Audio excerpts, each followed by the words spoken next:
ओम शांति दर्शकों, आज हम विचार सागर मंथन का सत्र में आप सभी को बहुत बहुत स्वागत और अभिनंदन करते हैं। आज हमारे साथ जो मंगेश भाई है उनको हम निमंत्रण करते हैं हमारा स्टूडियो में। रोज के तरह हमारा ये सत्र चलता रहता है। मंगेश भाई ओम शांति। ओम शांति, ओम शांति हरि भाई। आज मैं आते आते मुझे ऐसे लगा कि बाबा कमरा होकर के थोड़ा आओ। आप समझ जाते होंगे ये मैंने ऐसे क्यों किया। आप बताइए मेरा मन का भावना क्या हो सकता है। बिल्कुल, आज क्योंकि आज का वैसे फोकस बाबा का सारा याद की यात्रा पर है। और कल भी बाबा ने बोला था कि योग बल जमा करना है। देखो, बाबा के कमरे के तरफ जब हम आते हैं उस समय एक बात होता है कि हम मुंह मोड़ करके नहीं आना चाहिए। अगर बाबा कमरा होता है तो उस तरफ से जरूर जा करके बाबा को ओम शांति करके आना है। और हमारा विचार सागर मंथन का जो सत्र चल रहा है उसका पूरा होने के बाद हम बाबा कमरे में जरूर जाना चाहिए, क्योंकि बाबा को थैंक्स देना है। ये हमारा दिनचर्या के अंदर से रहना चाहिए।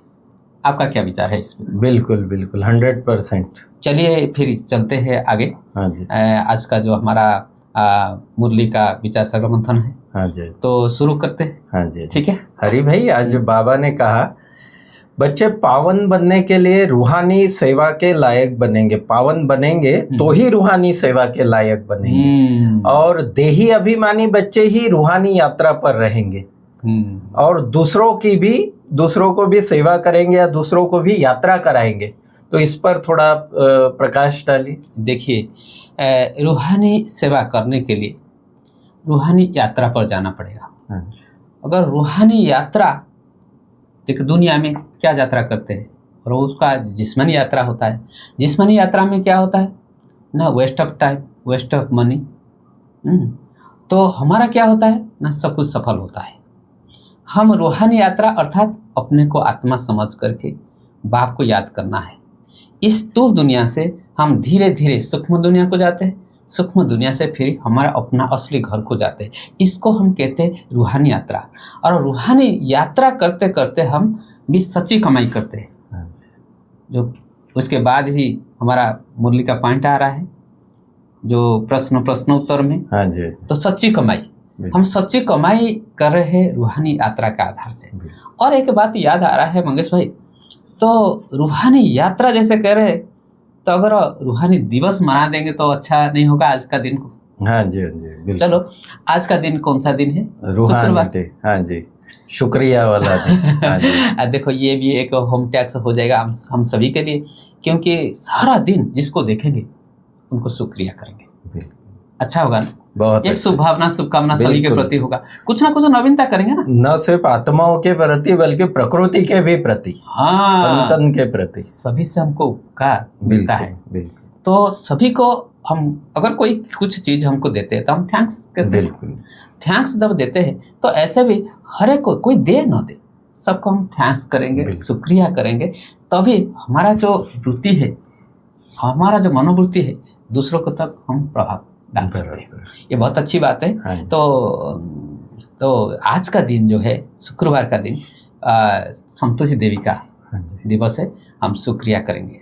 और फिर शनिवार का दिन है, हम शनिदेव नहीं बनेंगे, हम शीतला देवी बनेंगे। फिर जो रविवार होगा, रविवार का दिन हम करेंगे बाप दादा मिलन का। अच्छा। बाप दादा मिलन का जो होता है, जो अव्यक्त मुरली चलता है ना, बाप दादा मिलन का करेंगे। अच्छा। और सोमवार का दिन शिव बाबा का दिन। आज बाबा ने मुरली में कहा शिव बाबा इतना मीठा शब्द है और किसी में मीठा शब्द नहीं है। तो ऐसे शिव बाबा का दिन है, हम परमधाम निवासी बन जाए। हाँ जी। परमधाम निवासी बनने का दिवस। बिल्कुल ऐसे। हाँ, इतना ही ज्यादा एक साथ में नहीं करेंगे, धीरे धीरे हम आलोचना करेंगे। तो आज है शुक्रवार, संतोषी देवी बनने का दिवस, अर्थात संतुष्ट मणि बनने का दिवस। ठीक है। हाँ जी, शुक्रिया। कल करेंगे, कल के लिए भी हम थोड़ा सा कर देते हैं। शनिवार का है हम शीतला देवी। हाँ जी। और रविवार का हमारा होगा बाप दादा मिलन। और सोमवार होगा परमधाम निवासी बनने का, अर्थात शिव बाबा के पास रहना। मैं ज्योतिर्बिंदु आत्मा शिव बाबा के पास रहना। कितना अच्छा होगा यार। बहुत अच्छा। फिर धीरे धीरे आगे बढ़ेंगे। हाँ जी। ये जो बाबा ने कहा कि सच्ची कमाई जो है, आत्मा की सच्ची कमाई जो है, वो बाबा कहते हैं सिर्फ अभी ही होती है, संगम युग पर। हाँ जी, हाँ जी, हाँ जी। इसको कैसे हम कहेंगे कि सच्ची कमाई? देखिए सच्ची कमाई, जो कमाई हम करते हैं, हाँ जी, अगर हमारे साथ रहता है हाँ, तो उसको हम कहते हैं सच्ची कमाई। अगर साथ नहीं रहता है, हम ये जो इस दुनिया में हम कुछ नौकरी करते हैं, जो पैसा कमाते हैं, ये अविनाशी नहीं है। हाँ, हमारा हाँ, पास होता है फिर चला जाता है। बिल्कुल बिल्कुल। तो जो कमाई हम करते हैं अगर हमारा साथ रहता है, उसको हम कहते हैं सच्ची कमाई। सच्ची कमाई के लिए बाबा कह रहे हैं, हम 21 जन्म के लिए अभी कमाई कर रहे हैं। इस संगम युग ऐसे युग है, कल्याणकारी पुरुषोत्तम संगम युग है, जिस समय में हम 21 जन्म के लिए कमाई करते हैं और वो हमारा साथ जाता है।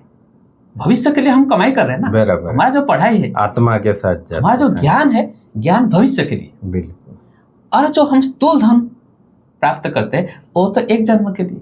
शरीर छोटा हो रहेगा, वहीं के छोड़ देंगे। हाँ जी, शरीर अगर छोड़ देंगे, अलमारी के अंदर से जो भी चीज है वो रह जाएगा, पैसा लिफाफा के अंदर वो भी रह जाएगा, सब सारे ही रह जाएगा, करनी धरो आकर के ले जाएंगे। बिल्कुल। लेकिन हम जो ये जो ज्ञान का कमाई करते हैं, इसलिए बाबा ने कहा कि ज्ञान सुनना और सुनाना, याद करना और कराना, यह है सच्ची कमाई। सच्ची कमाई। और आज गीत भी बड़ा सुंदर है कि हमें उन राहों पर चलना है जहां गिरना और संभलना है। लेकिन हरि भाई, अब चलो ये पुराना गीत है बाबा के, लेकिन अभी हम संगम का जो समय है उसको देखते हुए हम ऐसा कह सकते हैं कि भाई गिरना और संभलना है, या अभी संभल के ही आगे बढ़ जाना है? क्या कहेंगे? देखिए गिरना और संभलने का बात तो यही है, लेकिन बाबा आज का मुरली में कहा हाँ जी कि हम बाबा के बनने के बाद हमको भी बीच बीच में ग्रहचारी बैठ जाता है। हाँ, हमारे में ग्रहचारी बैठ जाता है। हाँ जी। और जिस कारण से कल का जो बात था चिल्लाना, हाँ जी, ऐसे हम भी चिल्लाते रहते हैं, प्रभु आओ हमको उद्धार करो, है ना। तो ग्रहचारी बैठना ये अच्छा निशानी नहीं है, क्योंकि भगवान का हाथ जब तक हम पकड़े हैं हम गिर नहीं सकते। ये विश्वास, अटूट विश्वास रहना चाहिए, भगवान के ऊपर रहना चाहिए और स्व पर भी रहना चाहिए। और गिरने का कारण होता है, जैसे कल का मुरली था, तो हम जब भगवान को भूलते हैं तो कर्मभ्रष्ट होता है। तो ऐसे में हम जब भगवान को भूलते हैं तभी जा करके हमको ग्रहचारी आता है, और उसमें क्या है, और माया का लड़ाई होता है, माया के साथ हमारा लड़ाई चलता है और हम क्या है, हम गिर जाते हैं। तो इसलिए इस पर हम ज्यादा अटेंशन रखेंगे। आज एक बड़ी सुंदर बात मुरली में बाबा ने कही। बाबा ने कहा, देखो तुम जब देवी देवताओं के रूप में हो सतयुग त्रेता में, तो बाबा ने कहा हीरे जवाहरत से सजे हुए हो। अभी वहाँ देखिए बात बाबा ने कितना ड्रामा की वो बताई कि जब वहाँ है चैतन्य रूप में तो बिल्कुल सजे सजाए है, फिर जड़ चित्रों के रूप में आपका यादगार होता है, वहाँ भी सजाए। लेकिन अभी वर्तमान में संगम युग पर बाबा कहते तुम नो जेवर बाबा ने ये शब्द यूज किया कि बिल्कुल साधारण उत्थान पतन का जो नियम होता है, खेल होता है, चढ़ना जो संभलना जो कहते हैं, तो ये इसके अंदर से हमको जाना ही पड़ता है। हम ऊपर चढ़ते फिर नीचे गिरते हैं, ऐसे गिरते गिरते अंत समय में पुरुषार्थ में भी हम जितने पुराने होते जाते हैं, ऐसे लगता है कभी कभी ठंडे ठाकुर भी बन जाते हैं। लेकिन ऐसे नहीं होना चाहिए, क्योंकि हमको जैसे जेवर पहले था, लेकिन नियम के हिसाब से, और ये प्रकृति के एक नियम है, हम धीरे धीरे वो गिरते गिरते आकर के कलयुग में अंत समय में पतित बनेंगे, और उस समय में परमपिता परमात्मा के आगमन होगा और हम फिर जो तमो प्रधान से सतो प्रधान बनेंगे। तो इसलिए कोई हम ऐसे नहीं कह सकते ये क्या क्यों, ऐसा सब नहीं कह सकते, ये तो जरूर होना ही है, ड्रामा के प्लान अनुसार ये जरूर होगा। हाँ जी। फिर बाबा ने आज के मुरली में विशेष फोकस किया है। बाबा कहता है कि बाबा की याद में ही सब कुछ है। स्वीट बाबा के अलावा, शिव बाबा के अलावा कुछ दूसरा याद ही नहीं आना चाहिए। देखिए बाबा के याद से हमको क्या क्या प्राप्ति हो रहा है, अगर हम उसको विचार विमर्श करते तो कल भी बाबा ने कहा तो विक्रम विनाश होता है। बाबा को याद करने से हमारा विक्रम विनाश होता है। बाबा को याद करने से हम निरोगी काया को प्राप्त करते हैं। बाबा को याद करने से हम तमो प्रधान से सतो प्रधान बनते हैं। और भी हम निकाल सकते हैं बाबा को याद करने से क्या क्या हमको फायदा होता है। जब सामने हमारे कुछ फायदा कि हमको जो कमाई हो रहा है उसको अगर सामने रखते हैं, फिर हम पुरुषार्थ में आगे बढ़ सकते हैं। तो इसीलिए कुछ भी हो पहले हम देखेंगे हमको क्या बेनिफिट होता है और ये जो कर्म कर रहे हैं उसमें क्या हमारा घाटा होता है। घाटा और बेनिफिट जो मुनाफा होता है, दोनों को सामने रख करके जब चलेंगे तो फिर हमारा जो यात्रा, जो रूहानी यात्रा सफल हो जाएगा। बिल्कुल। और महावाक्यों का आज के सार है कि ईश्वरीय जीवन बहुत बहुत अमूल्य है।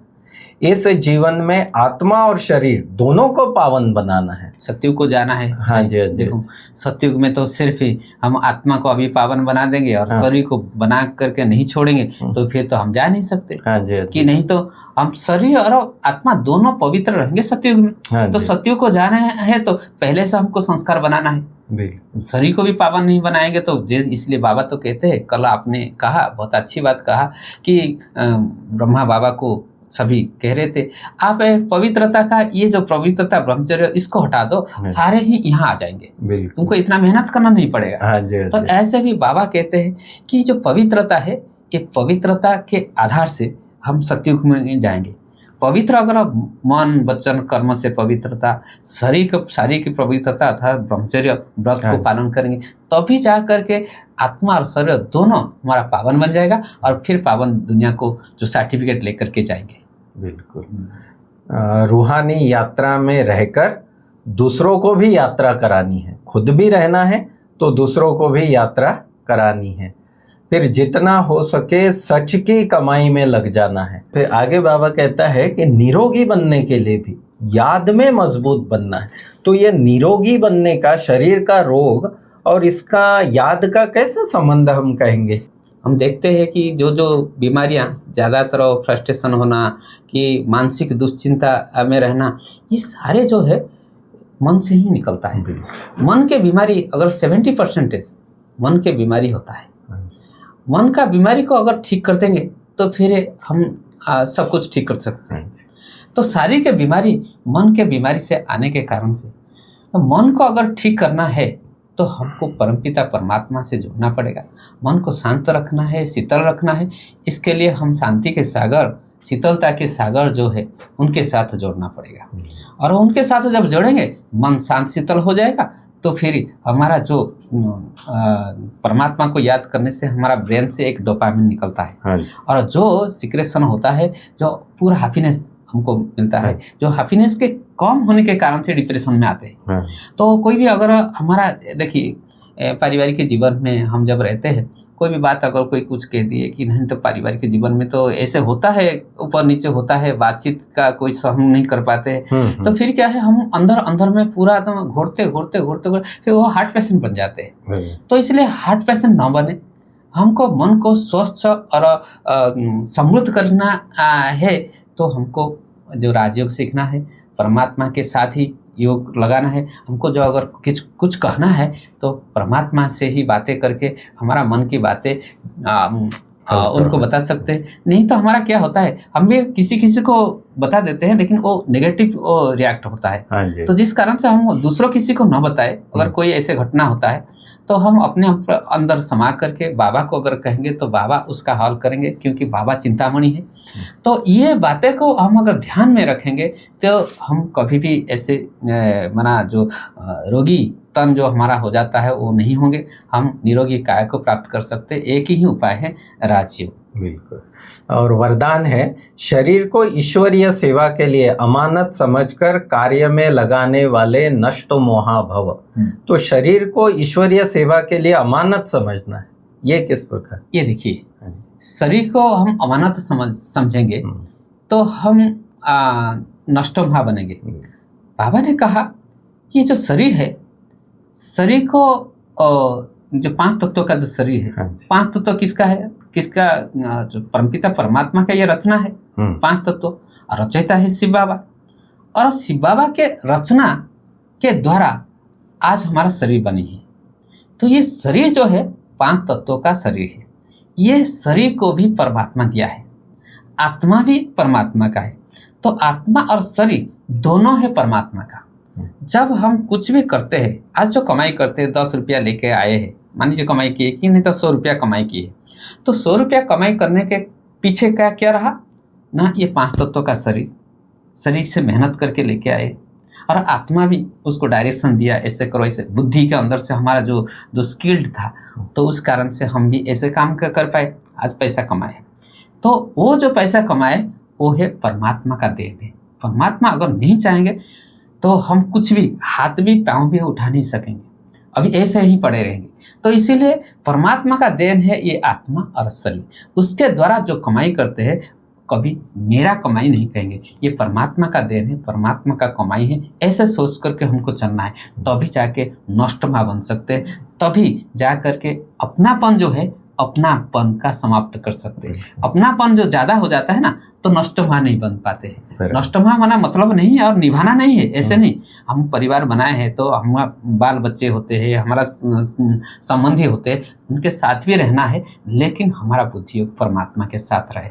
तभी जा कर के हम समझेंगे कि हम परमात्मा के श्रीमत के अनुसार चल रहे हैं, और हम जो कर रहे हैं अमानत समझ करके चल रहे हैं। ये सारे ही जो बाल बच्चे हैं ये भी भगवान के हैं, और मैं भी खुद ही भगवान के हूँ, तो मेरे जो रचना है वो भी भगवान के है। ऐसे समझ कर चलने के लिए बाबा ने कहा। बिल्कुल। और बाबा ने कहा कि अमानत समझने से ऑटोमेटिक रूहानियत आ जाएगी, क्योंकि बुद्धि परमात्मा की तरफ जाएगी ना, बाबा की तरफ जाएगी। और मेरे जो बच्चे हैं कि मेरे संबंधी है, सभी आत्मा है। रूहानी शब्द तो आत्मा है से ही आया है, तो आत्मिक दृष्टि आ जाएगा ना हमारा अंदर। तो आत्मिक दृष्टि के आधार से हम आत्मिक उन्नति करेंगे, आत्मिक यात्रा कर सकेंगे। वानप्रस्थ स्थिति में जाना है तो दृष्टि वृत्ति में पवित्रता को अंडरलाइन करो, ये आज का स्लोगन है हरि भाई। हाँ, ये जो स्लोगन बहुत बढ़िया स्लोगन है। देखिए, वानप्रस्थ अवस्था हमको सबको लेना ही है, क्योंकि जब कहते थे कि 60 साल उम्र के बाद ही सबको वानप्रस्थ अवस्था आ जाता है, तो 60 साल ऐसे किसी को कह नहीं सकते कि 60 साल के बाद ही हमको वानप्रस्थ जाना है। लेकिन अभी जो सिचुएशन जैसे चल रहा है, किसी का अंत समय आके पहुंच सकता है, तो इसलिए हमको अभी से ही वानप्रस्थ अवस्था को प्राप्त करना है। तो वानप्रस्थ अवस्था अर्थात वाणी से परे जो अवस्था, अर्थात हमको इस दुनिया से थोड़ा ऊपर उठना पड़ेगा। तो इस दुनिया से ऊपर अर्थात हमको फरिश्ता स्थिति, बाबा हमको कहते हैं कि तुम ब्राह्मण के बाद ही हमको फरिश्ता बनना है। तो फरिश्ता स्थिति को प्राप्त करना अर्थात वाणीप्रस्थ, वाणी से ऊपर जाने का अवस्था है। और इसके लिए हमको पवित्रता का जो बाबा मंत्र दिया है उसको अपनाना है।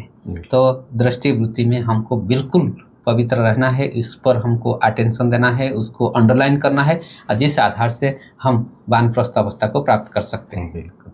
और अव्यक्त इशारा है कि महान बनने के लिए मधुरता और नम्रता का गुण धारण करो। इसमें बाबा ने कहा कि आपका हर बोल महान हो, हर समय संकल्प हर आत्मा के प्रति मधुर हो, एकदम देने का संकल्प हो। बोल और संकल्प दोनों पे अंडरलाइन किया बाबा। देखिए, हमारा स्वभाव संस्कार जो है, हम कहते हैं कि ये मेरा स्वभाव है, ये दूसरों का स्वभाव है। स्वभाव के ऊपर बाबा ने कहा कि ये स्वभाव जो है ना, ये उस पर हम थोड़ा सा भी अटेंशन देना चाहिए, कि कभी नहीं कहा कि कहेंगे कि ये मेरा स्वभाव है। सभी जो देने का जो स्वभाव है, ये सब भगवान का दान है। और थोड़ी विस्तार में अगर आप बता सकते तो बहुत अच्छा होगा। हाँ जी, इसमें बाबा ने कहा कि ये जो आप कहते हो ना कि भाई मैं जोर से बोलने की, किसी की आवाज़ होती है, आवेश में आने की, मेरा स्वभाव ही ऐसा है करके हम उस पर टालने की कोशिश करते। बाबा कहते नहीं, वास्तव में आत्मा का, स्व का भाव, आत्मा का भाव क्या है? प्योरिटी है, सुख है, शांति है, ज्ञान स्वरूप है। तो बाबा कहते ये तुम्हारा वास्तविक स्वभाव है। तो ये जो पर स्वभाव है, इसको आप अपना स्वभाव मत कहो। और स्वभाव करके हम ऐसे छुटकारा ले लेते हैं।